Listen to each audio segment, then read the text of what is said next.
سخت سردی میں نہانے والوں، سرد ہوائیں تمہیں دونوں ہاتھوں سے سلام کہتی ہیں۔ سردی میں نہانے کے بعد سردی کا توڑ ہم نے کیا کاوے کے ساتھ۔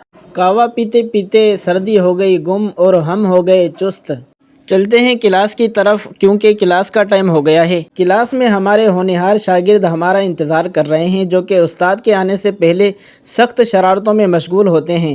علم حاصل کرنے کے لیے 3 چیزوں کا ادب لازمی ہوتا ہے: استاد کا ادب، کتاب کا ادب اور جس جگہ علم حاصل کر رہے ہیں اس جگہ کا ادب۔ میں کلاس میں بیٹھ کر سبق سن رہا تھا تو ایک بچے نے کہا کہ میں خلفائے راشدین کے نام سناؤں گا۔ خلفائے راشدین کے نام: پہلا خلیفہ حضرت ابو بکر صدیق رضی اللہ تعالیٰ عنہ، دوسرا خلیفہ حضرت عمر رضی اللہ تعالیٰ عنہ، تیسرا خلیفہ حضرت عثمان رضی اللہ تعالیٰ عنہ، چوتھا خلیفہ حضرت علی رضی اللہ تعالیٰ عنہ۔ بزرگان دین اپنی اولاد کو ابو بکر اور عمر کی محبت یوں سکھاتے جیسے قرآن پاک سکھایا جاتا ہے۔ علم دین سیکھنے کی نیت سے بچوں سے نماز کے فرائض سنتے۔ نماز کے 7 فرائض ہیں: تکبیر تحریمہ، قیام، قرات، رکوع، سجود، قاعدہ کیا، خروج بالسنہ۔